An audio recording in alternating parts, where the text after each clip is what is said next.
Assalamu alaikum viewers, how are you? Hope you all are fine. Today our topic is math wise books exercise 1C। तो आज हम क्या करने वाले हैं, जैसे कि मैंने आपको अपनी पिछली वीडियोस में एक्सरसाइज 1B और 1A करवाई है, तो आज हम करेंगे 1C।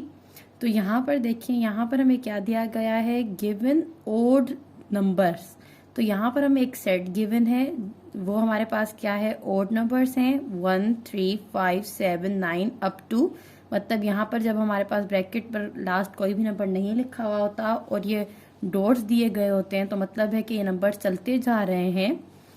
Fill in the blanks with the belongs to और डज नॉट बिलोंग्स टू। अब ये हमारे पास दो साइंस ये शो करती हैं कि ये हमारे पास इस सेट से बिलोंग कर रहा है और यहाँ ये बिलोंग नहीं कर रहा। तो सबसे पहले आप यहाँ पर एक एग्जाम्पल देखें जो बुक में हमें करवाया गया है कि यहाँ पर अगर हमारे पास 5 जो है वो ब्रैकेट में दिया जाए तो क्या ये इस सेट से बिलोंग कर रहा है। अब ये यहाँ इस सेट से बिलोंग क्यों नहीं कर रहा, क्योंकि यहाँ पर हमारे पास 5 अवेलेबल है और 5 हमारे पास ऑड नंबर है बिल्कुल। लेकिन जब हम 5 को ब्रैकेट में लिखेंगे तो ब्रैकेट का मतलब ये होता है कि 5 सबसेट है इस सेट का, ठीक है। तो यहाँ पर हमें ये सबसेट नहीं पूछ रहा, यहाँ पर हमें जस्ट बताना है कि क्या ये एलिमेंट इस सेट से बिलोंग कर रहा है। तो यहाँ पर हम कहेंगे कि अगर हमारे पास जैसे यहाँ पर ब्रैकेट में 5 है तो हम कहेंगे कि ये बिलोंग नहीं कर रहा हमारे इस वाले सेट से, जो सेट्स क्या ओड नंबर सेट से। तो यहाँ पर हम कहेंगे अगर हमारे पास 5 होता, ठीक है, सिंपल, अगर 5 होता तो वो बिलोंग कर रहा होता किससे, ओड नंबर सेट से। बट अगर हमारे पास क्या है, अगर 5 हमारे पास ब्रैकेट में है तो वो बिलोंग नहीं कर रहा किससे, ओड नंबर सेट से। ये आपको एक एग्जाम्पल दिया गया था। अब आए एक्सरसाइज हम हल करते हैं। सवाल नंबर ए हमारे पास क्या है, क्या 7 जो है वो बिलोंग कर रहा है ओड नंबर सेट से।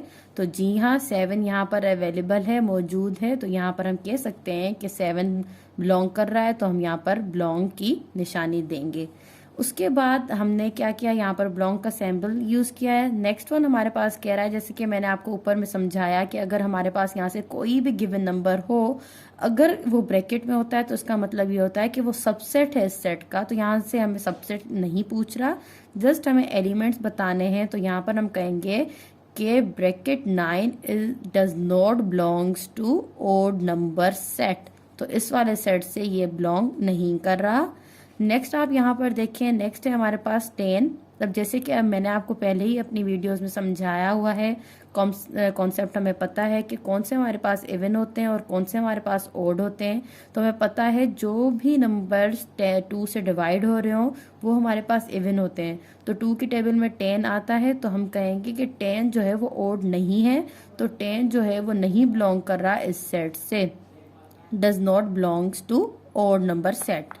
अब यहाँ पर देखिए 19 है, तो यकीनन 19 जो है यहाँ पर अप टू का मतलब है कि ये चलते ही जा रहे हैं नंबर और कहीं इनका स्टॉप नहीं है। तो यकीनन 19 भी इसमें ही कहीं अवेलेबल है। तो हम कहेंगे कि 19 जो है वो बिलोंग कर रहा है हमारे किससे, ओड नंबर सेट से, ठीक है। अब नेक्स्ट सवाल पर आए। सवाल नंबर 2 हमें बताया गया है कि डी हमारे पास एक सेट दिया गया है, वो हमारे पास है 2, 6, 18, 35, 51। State whether the following statements are the true और फॉल्स। अब हमने नीचे वाली स्टेटमेंट में ये बताना है कि क्या ये स्टेटमेंट ट्रू है या फॉल है। तो ये बहुत ही इजी है। सबसे पहले इसका एक एग्जाम्पल देखते हैं। अगर हम ये कहें कि क्या 1 जो है वो बिलोंग कर रहा है सेट डी में। अब सेट डी में 2 तो है लेकिन 1 तो कहीं नहीं है, तो हम कहेंगे कि ये स्टेटमेंट जो है ये हमारे पास यहाँ पर क्या है, फॉल्स है। नेक्स्ट वन सवाल पर आए। सवाल नंबर जैसे हमारे पास ए दिया गया है, क्या 18 जो है वो बिलोंग कर रहा है डी सेट से। तो जी हाँ, 18 तो यहाँ पर अवेलेबल है, तो हम कहेंगे कि ये स्टेटमेंट हमारे पास क्या है, ये हमारे पास ट्रू है, ठीक है। अब हम नेक्स्ट देखते हैं। जैसे कि मैंने आपको ऊपर समझाया था कि अगर हम किसी को ब्रैकेट में लिखते हैं तो उसका मतलब ये हो जाता है कि वो उसका सबसेट है। अगर ये सबसेट है तो भी ये गलत ही होता, लेकिन यहाँ पर देखें कहीं भी 5 अवेलेबल है ही नहीं। तो कह रहे हैं क्या 5 और 6 जो है वो अवेलेबल नहीं है, मतलब यहाँ पर नहीं है दोनों। सेट डी में, तो क्या ये नहीं बिलोंग कर रहे इनसे? तो आप ये कह सकते हैं कि बिल्कुल ये दोनों नहीं बिलोंग कर रहे सेट डी से, मतलब इनमें से एक तो कर रहा है लेकिन एक नहीं कर रहा, तो ये हमारे पास क्या हो जाएगा? ट्रू हो जाएगा। ठीक है, अब नेक्स्ट वन हम देखते हैं। कह रहे हैं कि यहाँ पर बताएं क्या 11 जो है वो बिलोंग नहीं कर रहा डी से। अब मतलब 11 जो नंबर है यहाँ पर जो हमें दिया गया है, क्या वो सेट डी में अवेलेबल है? नहीं है, तो इसका मतलब है ये हमारे पास स्टेटमेंट ट्रू आ गई है। अब कह रहे हैं 52 बिलोंग कर रहा है डी में, तो यहाँ पर आप कहें देखें कहीं भी 52 जो है वो यहाँ पर अवेलेबल है, क्योंकि यहाँ पर हमारे पास जो सेट दिया गया है उसमें ही होना चाहिए, मतलब इससे बिलोंग नहीं कर रहा। लेकिन यहाँ पर हम स्टेटमेंट में कहा गया है कि बिलोंग कर रहा है, मतलब कि ये हमारे पास क्या आ जाता है? फॉल्स आ जाता है। ठीक है, जैसे कि मैंने आपको अपनी वीडियोस में फाइनाइट सेट के बारे में बताया है, इन्फिनिट सेट के बारे में बताया है, और मैंने आपको बताया है कि हमारे पास एम्पटी सेट क्या होता है, नल सेट क्या होता है, सिंगलटन सेट क्या होता है। इसकी मैंने आपको डेफिनेशंस भी पढ़ाई है कि किसी भी बच्चे को कोई भी अगर परेशानी हो तो आप मेरी वीडियोस में जाकर इजीली इनके बारे में बहुत अच्छे से समझ सकते हैं। तो अब हम क्या करने वाले हैं, अब हम एक्सरसाइज नंबर क्या करेंगे? डी करेंगे। अब डी में हमारे पास क्या है? डी में हमने ऊपर जैसे कि मैंने आपको समझाया हुआ था कि हमने स्टेटमेंट्स को ट्रू और फॉल्स बताना है कि या क्या स्टेटमेंट ट्रू है और क्या ये ट्रू नहीं है। ठीक है, तो यहाँ पर देखें सवाल नंबर ए हमें दिया गया है मल्टीपल्स ऑफ 5। अब 5 के जो मल्टीपल्स हैं वो तो बहुत ज़्यादा है, कम नहीं है। क्या कह रहे हैं? अगर के मेरे पास सेट दिया गया है कि multiples of 5 is a infinite set, क्या अगर हमारे पास जो है 5 के जो मल्टीपल्स हैं क्या वो हमारे पास इन्फिनिट सेट हैं? तो आप यहाँ पर कहेंगे जी हाँ इन्फिनिट सेट हैं, उनको हम गिन नहीं सकते।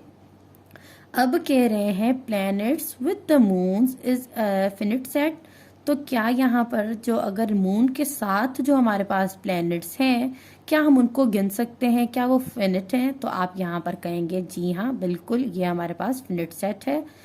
कह रहे हैं months starting with the letter J. अब आपको पता है कि लेटर जे के साथ हमारे पास कितने मंथ्स हैं? जून, जुलाई, जनवरी। तो क्या ये हमारे पास सिंगल सेट कहलाएगा? नहीं, ये हमारे पास सिंगल सेट नहीं कहलाएगा, ये स्टेटमेंट हमारे पास फॉल्स है।